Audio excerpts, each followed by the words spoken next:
नमः शिवाय। हरे कृष्णा। मौनी अमावस्या के पावन पर्व की आप सभी भक्तों को हार्दिक शुभकामनाएं। भगवान शंकर और माता पार्वती की कृपा हर घर आंगन में सुख समृद्धि और खुशहाली के रूप में बरसती रहे। सबका मंगल व कल्याण हो, यही कामना करती हूँ। अमावस्या के दिन जिस घर में अमावस्या का पाठ किया जाता है उस घर में पितृगण सदैव तृप्त रहते हैं। तो आइए पूरे भक्ति भाव से और प्रसन्न मन चित्त से हाथ में पुष्प लेकर अमावस्या की संपूर्ण कथा का रसपान करते हैं। तो प्रेम से बोले गौरी पुत्र गणेश भगवान की जय, शिव शंकर भोलेनाथ की जय। ओम नमो नारायण। एक साहूकार के 7 बेटे और 7 ही बहुओं के साथ एक बेटी थी। साहूकार के घर हर रोज एक जोगी आता था जिसे साहूकार की बहू भिक्षा देती थी। जब साहूकार की बेटी भिक्षा देने आती तो वह उससे भिक्षा नहीं लेता था और कहता था, तेरे भाग में सुहाग की जहाँ दुहाग है। लड़की को उस जोगी की बात बहुत बुरी लगती थी और एक दिन वह अपनी माँ से रोते रोते जोगी की बात बताती है। सारी बातें सुनकर माँ कहती है कि कल जब जोगी आएगा तब मैं उसकी बात सुनती हूँ कि वह क्या कहता है और क्यों कहता है। अगले दिन फिर साधु महाराज आते हैं तो साहूकारनी छिप कर बैठ जाती है और लड़की को भिक्षा देने भेजती है। जोगी उससे भिक्षा नहीं लेते हैं और फिर वही बात दोहराते हैं कि तेरे भाग में सुहाग की बजाय दुहाग लिखा है। लड़के की माँ बाहर निकल कर आती है और साधु से कहती है कि एक हम तुम्हें भिक्षा देते हैं और तू ही हमें गाली देता है। साधु कहते हैं कि मैं गाली नहीं दे रहा हूँ, मैं तो सच बात कह रहा हूँ। वही कह रहा हूँ जो इसके भाग्य में लिखा है, मैं वही आपको सच बता रहा हूँ। सारी बातें सुनने के पश्चात लड़की की माँ कहती है कि जब तुम्हें सारी बातें पता है तो इससे बचने का कुछ उपाय भी पता होगा, यह बता दीजिए। तो साधु महाराज जी कहते हैं कि 7 समुंदर पार एक धोबन रहती है जिसका नाम सोना है। वह अमावस्या का व्रत करती है। अगर वह आकर इसे फल दे दे तभी इसका दुहाग टल सकता है, अन्यथा विवाह के समय सर्प काटने से इसके पति की मृत्यु हो जाएगी। सारी बातें सुनकर माँ रोने लगी और सोना धोबन की तलाश में निकल गई। चलते चलते रास्ते में तेज धूप पड़ रही थी, जिससे बचने के लिए वह एक पीपल के वृक्ष के नीचे बैठ गई। इसी वृक्ष पर एक गरुड़ के बच्चे अपने घोंसले में थे। एक सांप आया और गरुड़ के बच्चे को खाने के लिए दौड़ा, लेकिन साहूकारनी ने उस सांप को मारकर बच्चों की रक्षा की। कुछ देर के बाद गरुड़नी आई और सब जगह खून देखकर साहूकारनी को चोट से मारने लगी। साहूकारनी बोली कि मैंने तो आपके बच्चों की रक्षा की है। एक सर्प आया था बच्चों को मारने के लिए और तुम मुझे ही मार रही हो। सारी बातें जानने पर गरुड़नी बोली कि तुमने मेरे बच्चों की रक्षा की है, इसलिए मांगो, क्या चाहती हो तुम। साहूकारनी गरुड़नी से कहती है कि मुझे 7 समुंदर पार सोना धोबिन के यहाँ छोड़ दो, और गरुड़नी ने वैसा ही किया। जब साहूकारनी वहां पहुंची तो लेकिन सोचने लगी कि मैं कैसे मनाऊं। सोना धोबिन की तो 7 बहुएं थी, लेकिन घर को काम करने के लिए सदा आपस में लड़ती झगड़ती रहती थी। रात को जब सो जाती थी तो साहूकारनी आती थी और चुपके से सारा काम करके उजाला होने से पहले चली जाती थी। सारी बहुएं भी आपस में यह सोचती थी कि कौन सी बहू तो है जो सारा काम कर देती है, लेकिन एक दूसरे से पूछने की हिम्मत ही नहीं होती थी। काम करने की बात सोना धोबिन ने भी देखा कि आजकल बहुएं लड़ती भी नहीं है और घर का सारा काम भी हो जाता है। सोना धोबिन ने सारी बहुओं को बुलाया और पूछा कि आजकल तुम लड़ती भी नहीं हो और घर का सारा काम कौन करता है। बहुएं सास से झूठ कहती हैं कि लड़ाई करने से क्या फायदा है, इसलिए हम मिलकर सब काम कर लेती हैं।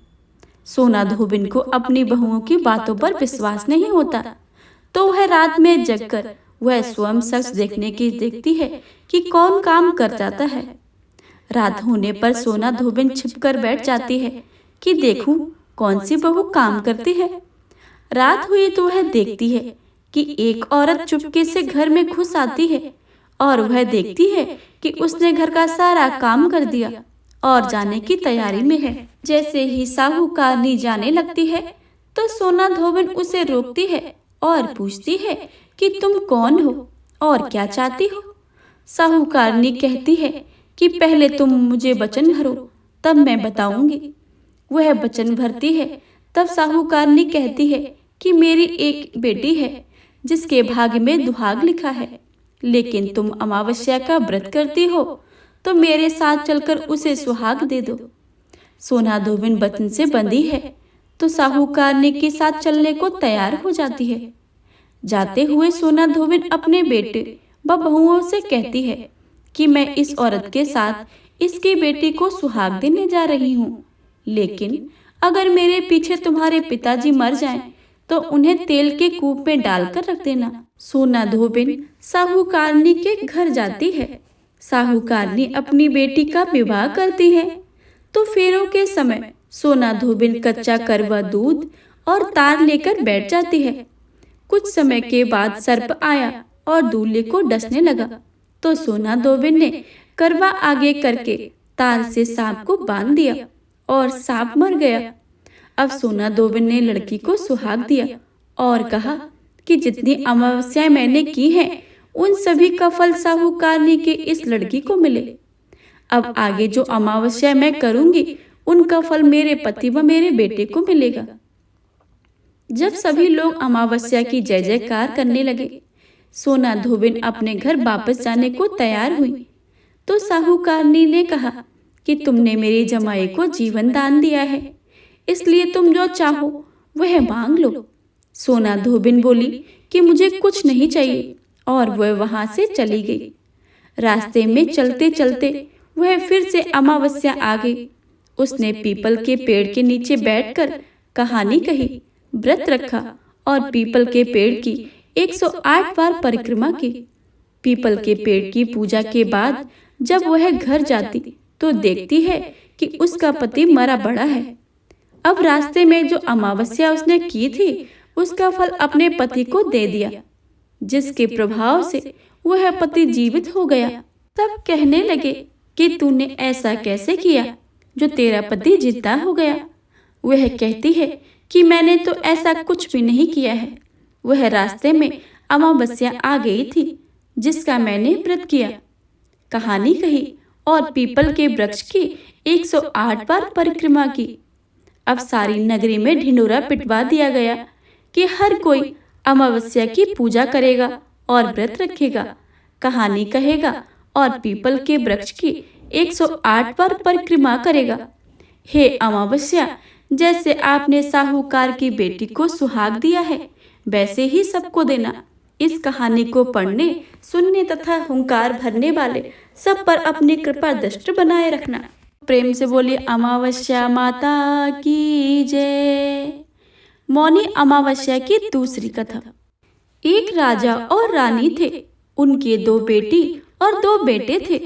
एक बेटी का नाम पूर्णिमा और दूसरी बेटी का नाम अमावस्या था। पूर्णिमा सारा घर का काम किया करती थी और भगवान की पूजा पाठ किया करती थी और गाय की सेवा भी करती थी। लेकिन अमावस्या न तो घर का काम करती थी और न ही भगवान की पूजा पाठ करती थी और न ही गौ की सेवा करती थी। फिर भी राजा और रानी अपने दोनों बेटों और अमावस्या को बहुत प्यार करते थे, लेकिन पूर्णिमा से नफरत करते थे। राजा के दोनों बेटे और बेटी धीरे धीरे बड़े हो गए। राजा ने दोनों बेटों का विवाह करवा दिया।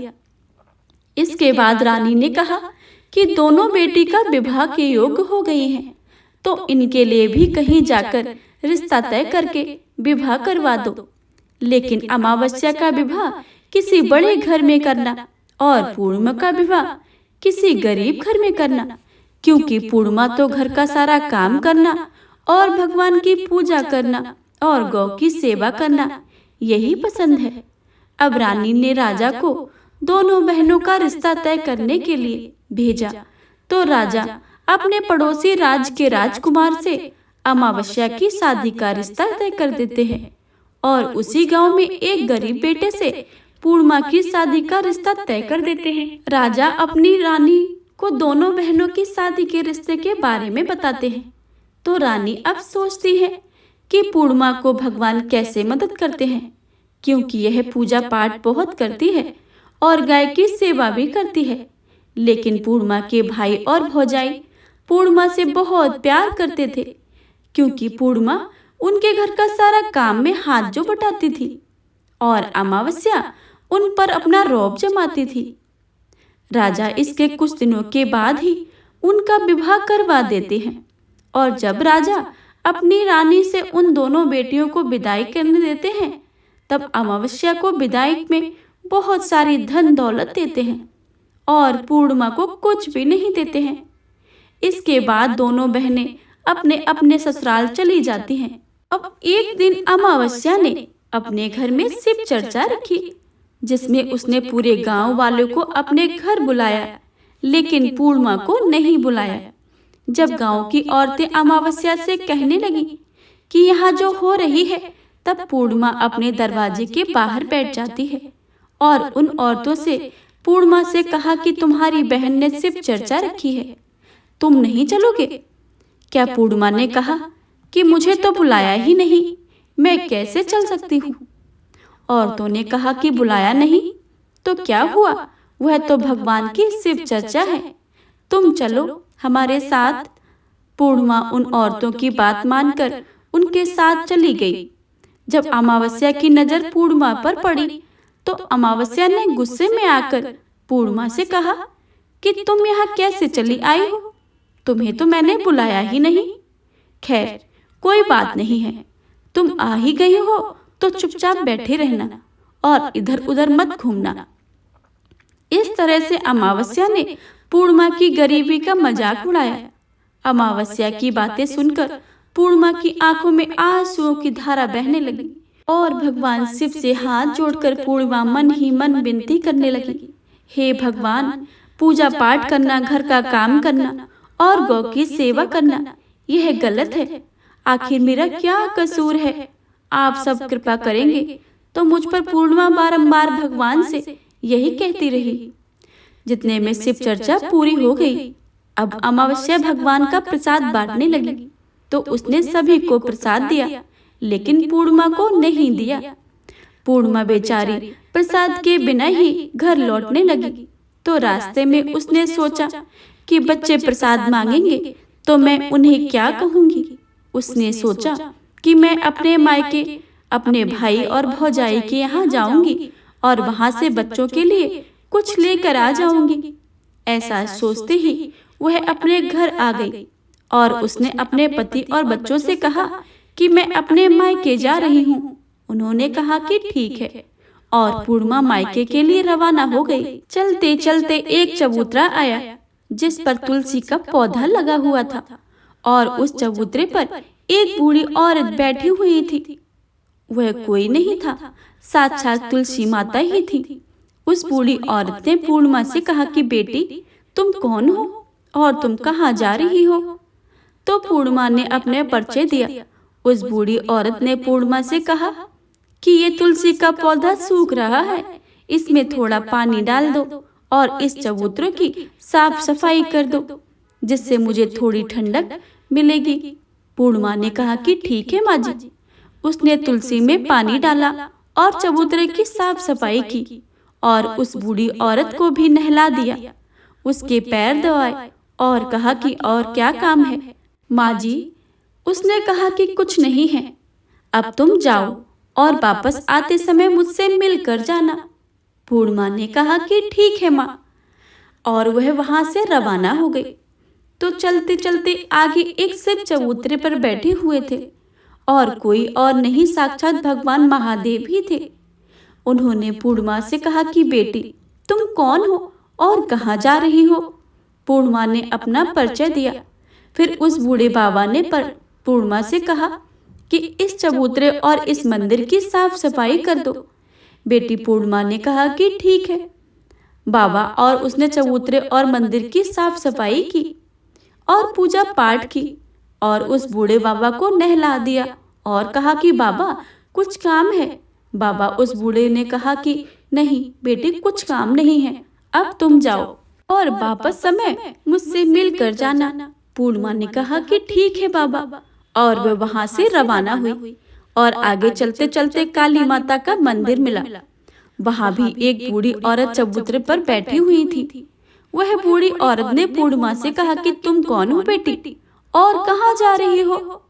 पूर्णिमा ने अपना सारा परिचय बता दिया और उस बूढ़ी औरत ने पूर्णिमा से कहा कि बेटी, यहाँ सब पूजा पाठ करने तो आते हैं, लेकिन मंदिर की साफ सफाई कोई नहीं करता है, इसलिए इस चबूतरे की और मंदिर की साफ सफाई कर दो। पूर्णिमा ने कहा कि ठीक है माँ जी। तब पूर्णिमा ने मंदिर और चबूतरे की साफ सफाई की और पूजा पाठ की और माता का श्रृंगार किया और उस बूढ़ी औरत को नहला धुला दिया और बूढ़ी औरत के पैर दबाए। तब पूर्णिमा ने कहा कि माँ जी कुछ काम है? तो माँ जी ने कहा कि नहीं बेटा, अब कुछ काम नहीं है, अब तुम जाओ और वापस आते समय मुझसे मिलकर जाना। पूर्णिमा ने कहा कि ठीक है माँ जी। इसके बाद वे वहां से रवाना हुई और थोड़े आगे चलते चलते एक नदी के किनारे एक बूढ़ी औरत बैठी हुई थी। वह साक्षात गंगा मैया थी। उस बूढ़ी औरत ने कहा कि तुम कौन हो बेटी और कहाँ जा रही हो? पूर्णिमा ने अपना परिचय दिया। इसके बाद उस औरत ने पूर्णिमा से कहा कि इस नदी पर स्नान करने तो सब आते हैं, लेकिन यहाँ साफ सफाई करने कोई भी नहीं आता है, इसलिए तुम इस किनारे की साफ सफाई कर दो। पूर्णिमा ने कहा कि ठीक है माँ जी। पूर्णिमा ने वहाँ पर साफ सफाई की और उस बूढ़ी औरत के पैर दबाए और कहा कि माँ जी कुछ काम है?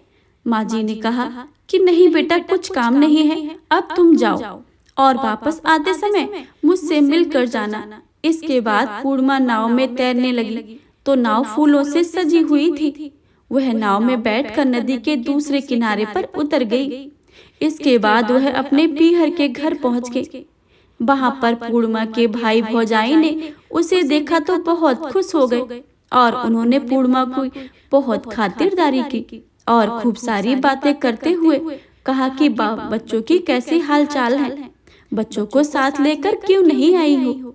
इसके बाद सब खाना खाकर सो जाते हैं और सुबह जब पूर्णिमा ने अपने ससुराल जाने के लिए कहा तो भाइयों ने और भाभीयों ने उन्हें एक लाल साड़ी दी और एक थैले में बच्चों के लिए कपड़े और खाने पीने के कुछ सामान रख दिए और कहा कि तुम बहुत दिनों के बाद आती हो, जल्दी जल्दी आया करो। पूर्णिमा ने कहा कि ठीक है भाई। इसके बाद पूर्णिमा की भाभीयों ने पूर्णिमा को हाथ में थैला दिया और कहा कि जाओ, वापस जल्दी ही आना। इसके बाद पूर्णिमा वहां से रवाना हो गई और उसी नदी के किनारे पर पहुंच गई। नाव में बैठकर नदी के दूसरे किनारे पर उतर गई। वहां पर उतरने के बाद पूर्णिमा को वह बूढ़ी माँ मिली जो साक्षात गंगा मैया थी। उस बूढ़ी माँ ने कहा कि आ गई बेटी? पूर्णिमा ने कहा कि हाँ माँ जी, मैं आ गई हूँ। उस बूढ़ी माँ ने पूर्णिमा को एक थैला दिया और कहा कि इसे तुम अपने घर जाकर ही खोलना। पूर्णिमा ने कहा कि ठीक है माँ जी। अब पूर्णिमा वापस आ गई और पूर्णिमा के पास 2 थैले हो गए थे। उन्हें लेकर वह वहां से रवाना हुई। पूर्णिमा जब आगे चली तो वहीं काली माता का मंदिर आया और वहां भी काली माता के रूप में बूढ़ी माँ बैठी हुई थी। उसने कहा कि बेटी? पूर्णिमा ने कहा कि हाँ माँ जी, मैं आ गई हूँ। तो काली माँ ने एक थैला दिया और कहा कि इसे घर जाकर ही खोलना। पूर्णिमा ने कहा कि ठीक है माँ जी। और जब पूर्णिमा के पास 3 थैले हो गए थे, पूर्णिमा ने एक थैला सिर पर लिया, एक एक हाथ में ले लिया और वहां से रवाना हो गई और आगे चली तो आगे वही भगवान शिव का मंदिर आया। वहां पर भगवान शिव बूढ़े बाबा के रूप में बैठे हुए थे। उन्होंने कहा कि बेटी आ गई? तो पूर्णिमा ने कहा कि हाँ बाबा, मैं आ गई हूँ। उस बूढ़े बाबा ने भी एक पूर्णिमा को थैला दिया और कहा कि इसे अपने घर में जाकर ही खोलना। पूर्णिमा ने कहा कि ठीक है बाबा। अब पूर्णिमा के पास 4 थैले हो गए थे। अब भला वो अकेली 4 थैलों को कैसे ले सकती थी? इसलिए पुरानी साड़ी निकाली और उन थैलों को साड़ी में इकट्ठे बांधकर जब पूर्णिमा ने सिर पर रख लिया। पूर्णिमा कुछ आगे चलती है तो वहां तुलसी माता बूढ़ी औरत के रूप में बैठी हुई थी। माता ने कहा कि पूर्णिमा आ गई हो? तो पूर्णिमा ने कहा कि हाँ माँ जी, मैं आ गई हूँ।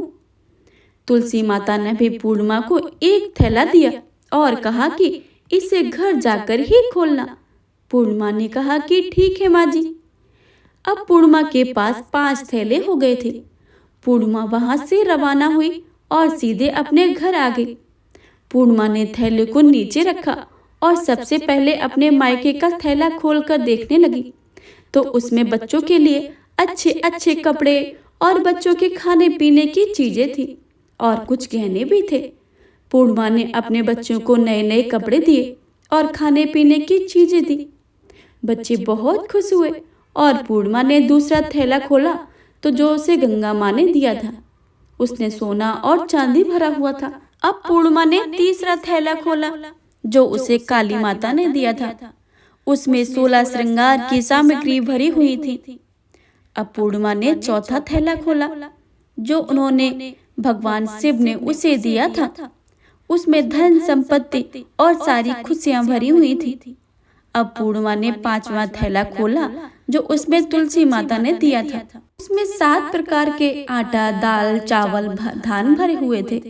अब तो पूर्णिमा के घर में किसी बात की कोई कमी नहीं थी। धन धान से भरपूर पूर्णिमा मन में विचार करने लगी क्यों ना अपने घर में शिव चर्चा करवाई जाए और शिव चर्चा का कार्यक्रम रखा जाए। पूर्णिमा ने गांव में सभी को बुलाया और अपनी बहन को भी घर बुलाया। अपनी बहन को बुलाने के लिए अब अमावस्या अपनी बहन के घर पहुंची। शिव चर्चा में आई तो उसने देखा कि पूर्णिमा के घर में किसी चीज की कोई कमी नहीं थी। इतनी धन दौलत देखकर अमावस्या आश्चर्यचकित रह गई और उसने पूर्णिमा से कहा कि तुम्हारे घर में इतनी धन दौलत कैसे आई है? पूर्णिमा ने कहा कि देखो बहन, तुमने शिव चर्चा रखी हुई थी, उसमें मुझे नहीं बुलाया तो मैं भी बिन बुलाए चली आई हूँ तुम्हारे घर और तुमने भगवान का प्रसाद तक मुझे नहीं दिया और तुमने मेरी गरीबी का मजाक भी उड़ाया।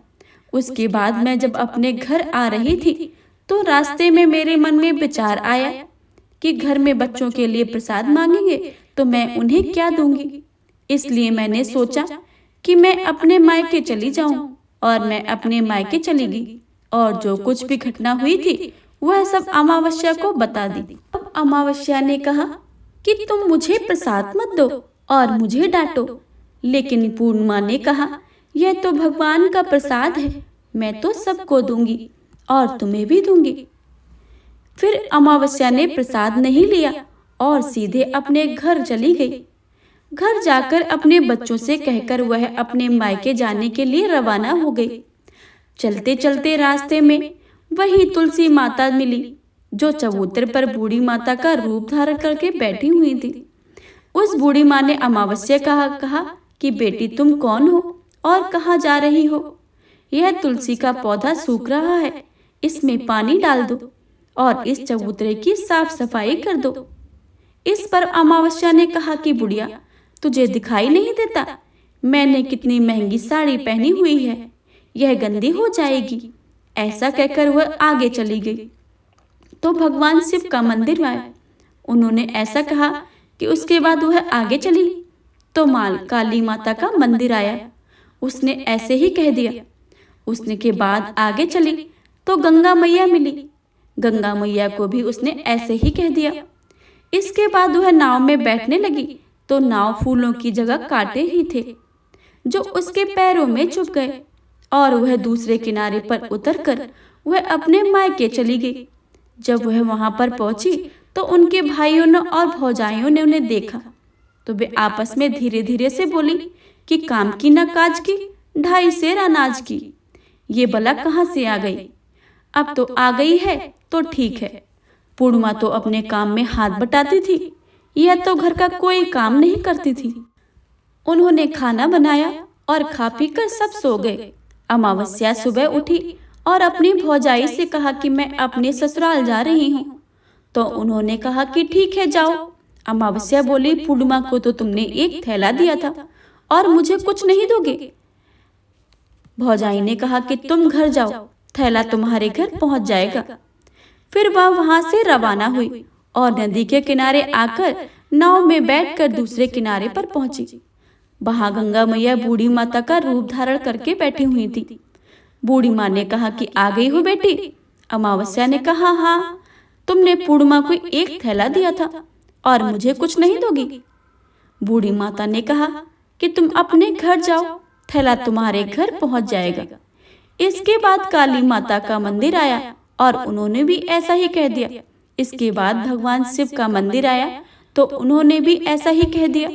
इसके बाद तुलसी माता आई तो उन्होंने भी ऐसा ही कह दिया। इसके बाद जब वह अपने घर पहुंची तो आंगन में 5 थैले रखे हुए थे। अमावस्या ने अपने मन में सोचा कि आज तो मैं निहाल हो जाऊंगी। उसने जल्दी जल्दी से सभी थैले को खोला तो उसमें किसी में मिट्टी तो किसी में पत्थर तो किसी में कंकड़, किसी में कोयला तो किसी में सांप बिच्छू भरे हुए थे। यह सब देखकर उसने अपना सर पकड़कर कहने लगी, हे भगवान, मुझे मायके में भी कुछ नहीं मिला है और इन थैलों में भी कुछ नहीं मिला है। इसके बाद अमावस्या दौड़ती हुई अपनी बहन पूर्णिमा के घर जाती है और पूर्णिमा से कहती है, मुझे तो कुछ भी नहीं मिला है, तुम्हें तो इतना सब कुछ मिला है, आखिर ऐसा क्यों? तो पूर्णिमा ने कहा कि मैं जब अपने मायके जाती हूँ तो मैं अपने भौजाई के साथ मिलकर सारा काम करती हूँ और तुमने कभी उनकी इज्जत नहीं की, इसलिए तुम्हें वो भला क्या देती। और इसके बाद तुमने गंगा माँ को भी ठुकरा दिया और काली माँ को भी ठुकरा दिया और भगवान शिव को भी ठुकरा दिया, तुलसी माता को भी ठुकरा दिया, इसलिए उन्होंने तुम्हें कुछ भी नहीं दिया। अमावस्या बोली, बहन मुझे माफ कर दो, मैंने सदा तुम पर अत्याचार ही किए हैं। कुछ नहीं मिला तो कोई बात नहीं, मैं भगवान की भक्ति करके सब कुछ प्राप्त कर लूंगी। इसका रहस्य बताओ। तो पूर्णिमा ने कहा कि तुम 3 सूत्र ले आना। पहले सूत्र में दया मांगना और दूसरे सूत्र में चर्चा करना और तीसरे सूत्र में 108 बार ओम नमः शिवाय का जाप करना। बहन, भगवान ने जो 3 सूत्र दिए हैं इनका अपने हृदय में वास करना। मैंने सच्चे मन से भगवान की पूजा पाठ की है, इसलिए मेरे पास कुछ नहीं था, फिर भी मुझे भगवान ने सब कुछ दिया है और तुम्हारे पास जो सब कुछ था वह सब कुछ खत्म हो गया है। इसके बाद अमावस्या अपने घर गई और भगवान की पूजा पाठ करने लगी और भगवान शिव से माफी मांगने लगी और गौ सेवा करने लगी, दूसरों की मदद करने लगी। हे अमावस्या माता, जैसे आपने पूर्णिमा और अमावस्या की सहायता की है, वैसे ही आप सभी भक्तों की करना। इस कहानी को सुनने वाले, कहने वाले, पढ़ने वाले और हुंकार भरने वाले सब पर अपनी कृपा बनाए रखना। तो प्रेम से बोलिए अमावस्या माता की जय, भगवान भोलेनाथ, माता पार्वती की जय, सभी भक्तगणों की जय।